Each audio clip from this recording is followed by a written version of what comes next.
Yeah, I don't think China's going to survive long enough to have to wrestle with that problem, but for Japan, certainly. At the moment, the labor disconnect is the single largest issue behind our inflation numbers right now. Well, Gen X and millennials have been in the labor market already, so we're already factored into the math. Now, there's pros and there's cons, and that shapes a lot of things, but we are already in. The Zoomers are the ones who are coming in to replace the Boomers. And we have our largest generation going out, our smallest generation coming in. So right now, annually, that's 400,000 worker shortage. And that will increase every year until 2034, when it'll peak at 900,000 shortage. Okay. These people are already born. They're already on the way. We know exactly what's going to happen to the net flows each and every year moving forward. Well, the baby boomers at the height of their earning experience. And as of the end of next year, this year, they won't be earning anymore. So the net inflows into the system from just normal demographic structure dry up considerably. The next generation down, Gen X, is very small. And even if we do succeed in having significant raises now in this labor inflationary environment, there aren't enough of us to generate nearly as much in total. So step one, we're losing volume. Step two, we're losing investment quality, because in the flight from risk on to risk off, the capital becomes a lot less interesting.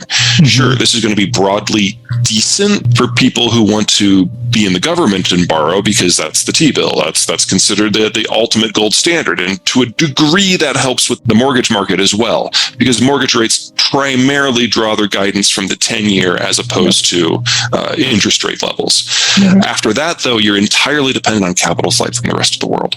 Now, I think that'll be robust, but I also think that'll be wildly inconsistent depending on what's going on in the United States versus wherever else the capital might be. This is still the deepest, most liquid market in the world. It's denominated in the sole source of global store value. It is the only meaningful method of exchange for international transport and trade. And the Japanese and the Europeans have basically signed on to a US dollar denominated system as part of the deal that generated the sanctions against the Russian central bank a couple of months ago. So if you're going to benefit from this in any way, the US dollar is the place to be, but you can't predict the inflows year on year of what's coming in from the European space or the Asian space. It will come when they're in trouble and we look good, and it will probably never go back. And so we know that the capital supply has to drop domestically, and we know we're going to get these bursts of capital from abroad. But planning on that, that takes a smarter brain than I have. The problem is that capital is going away at the same time. I certainly agree that the relationships are going to change. I think it's a little bit arrogant to think that I know exactly how. But we're definitely entering a period of protracted and extended and increasing labor shortage. At the same time, we're entering into a period of protracted and extended and increasing capital shortage.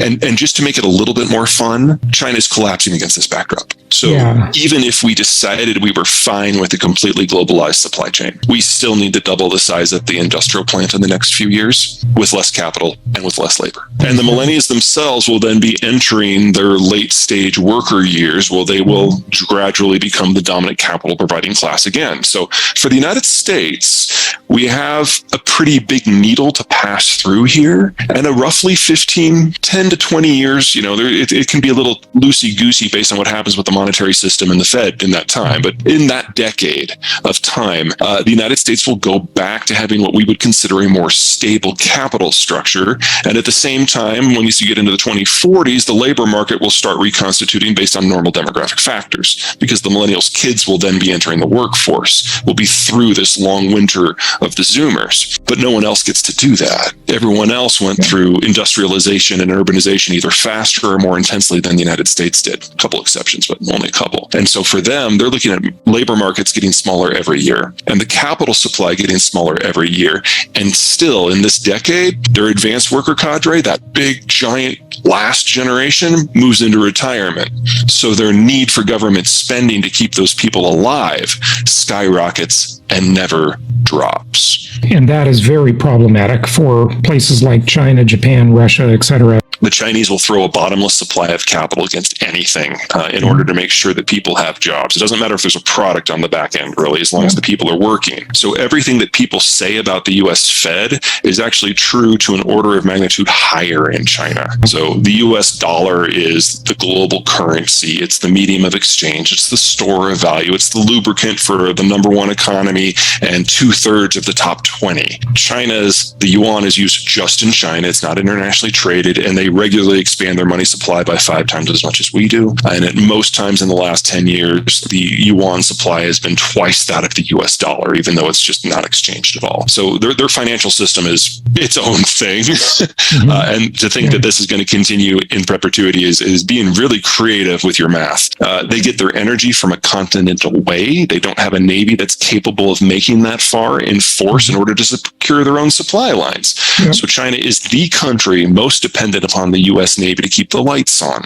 In manufacturing, their demographics have aged so much already that China is no longer the low-cost producer for any manufactured product. There is not a product that the Chinese make that cannot be made in North America at a lower price point. Now, you have to build the industrial plant first.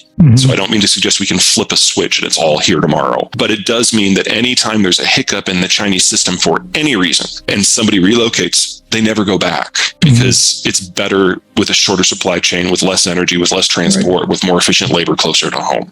There's not a sector where that doesn't work. So for Africa to kind of move up the ladder, they've got to be part of someone else's supply chain. They don't have the indigenous capacity, technology, and capital necessary to do it all by themselves. And in a world that's moving into a tighter labor market, if you're not going to relocate the labor, you're talking about using some degree of automation to help out. Some places can do that, some places can't. But it's difficult for me to see kind of a neo-colonial manufacturing system set up to tap unskilled labor on a different continent, especially a continent that has as riven geographically as Africa. So the basic transport issues are very, very difficult. It would be cheaper to do more automation in a closer economy. So in the case of Germany, that's probably going to be Poland. In the case of the United States, that's probably going to be Mexico and Colombia. In the case of China, that would probably be Southeast Asia. I'm not overly concerned about automation being a giant job destroyer.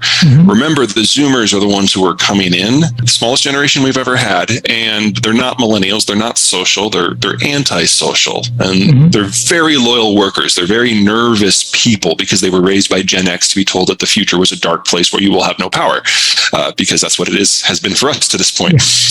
And because of that, they're very loyal workers. Once they get a job, they cling on to it like their life depends upon it. But they're antisocial. They want to work remotely, preferably in a closet, preferably coding. These are not line jobs. These are not public service jobs. This is a very specific subset. So, if you're in San Jose and you need a bunch of coders, great. Your workforce is covered for the next 20 years. You need them for anything else? Yikes. So we're going to need automation, not just because we have fewer workers, but because the workforce of those fewer workers is very, very different from what we have had for the last 40 years. So we have to have it. On the flip side, automation is one of the most expensive things you can do. It's expensive to develop, to operationalize, to install, and people always forget about this step, the most expensive of all, to keep it updated. That takes capital. We're not going to have as much of that.